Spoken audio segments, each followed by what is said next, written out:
Kalau dari gambarnya, hantunya serem juga ya. Jujur sih gue jarang baca cerita horor, jadinya gue nggak tahu ini tingkat keseremannya serem banget apa biasa aja.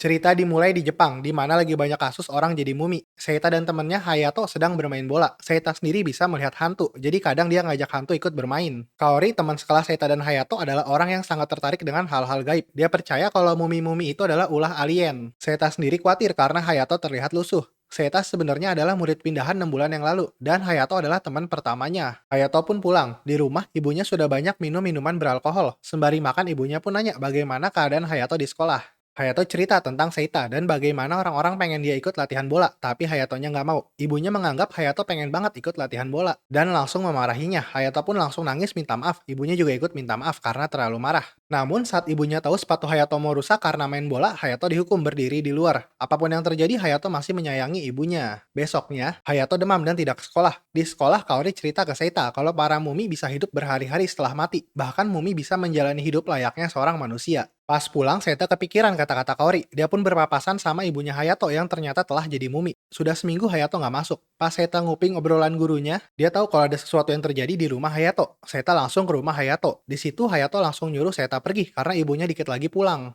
Seita pun bertemu ibunya Hayato, tapi Seita bisa ngeliat kalau ibunya Hayato udah jadi mumi. Seita langsung kabur. Seita ketakutan dan nggak mau balik lagi ke rumah Hayato. Tapi dia ngeliat kertas minta tolong yang dikasih sama Hayato tadi. Seita pun bertekad nyelamatin Hayato. Pas sampai Hayato langsung bukain pintu dan langsung maksa Seita masuk ke rumahnya. Abis itu Hayato ngunci pintu rumahnya. Dan di dalam ibunya Hayato udah nunggu sambil megang pisau. Seita pun mau dibunuh sama ibunya Hayato.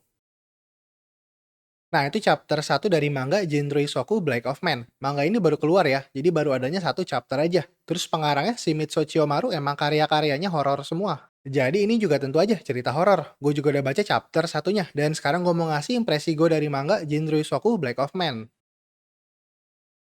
Habis baca chapter satunya, ada yang gue suka dan ada yang enggaknya juga. Pertama dari yang gue sukanya dulu nih. Gue suka elemen misteri di cerita ini. Kayak apa mumi-mumi itu sebenarnya punya kekuatan supernatural apa enggak? Terus kalau udah jadi mumi, tujuan hidupnya apa gitu? Apa cuma mau hidup aja atau jadi mau ngebunuh orang lain juga? Atau gimana gitu? Semuanya masih jadi misteri ya, dan gue tertarik sih buat tahu lebih jauh.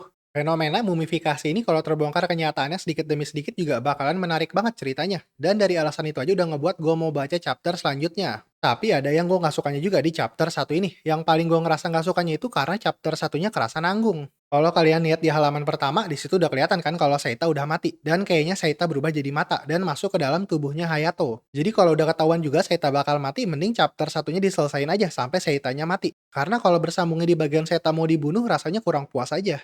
Dan jadinya juga dari chapter 1 ini belum ketahuan plot utamanya mau kemana. Apa Hayato dan Seita akan membasmi setiap mumi di muka bumi ini apa gimana? Gue juga nggak tahu ya. Jadinya gue nggak suka aja chapter satunya kerasa nanggung. Semoga aja kedepannya pas ceritanya nggak ada masalah. Kalau dari gambarnya, hantunya serem juga ya. Jujur sih gue jarang baca cerita horor. Jadinya gue nggak tahu ini tingkat keseremannya serem banget apa biasa aja. Tapi gue pernah baca Mieruko, dan menurut gue tingkat kesereman hantunya di manga ini sama di Mieruko setara sih. Apalagi ini masih chapter satu juga, pasti kedepannya bakal lebih serem lagi. Dari gambarnya secara keseluruhan juga bagus sih kata gue. Yang gue sukanya tentu aja dari ekspresi karakternya. Setiap emosinya kelihatan jelas banget. Pas gue buat video ini, manga ini baru banget terbit. Untungnya langsung barengan terbitnya, yang bahasa Jepang dan Inggrisnya. Terbitnya itu di Manga Plus. Gue juga bacanya di situ. Kalian bisa baca di situ juga, tapi di situ cuma adanya yang bahasa Inggris aja. Kalau yang bahasa Indonesia, pas gue buat video ini sih belum ada yang terjemahin ya.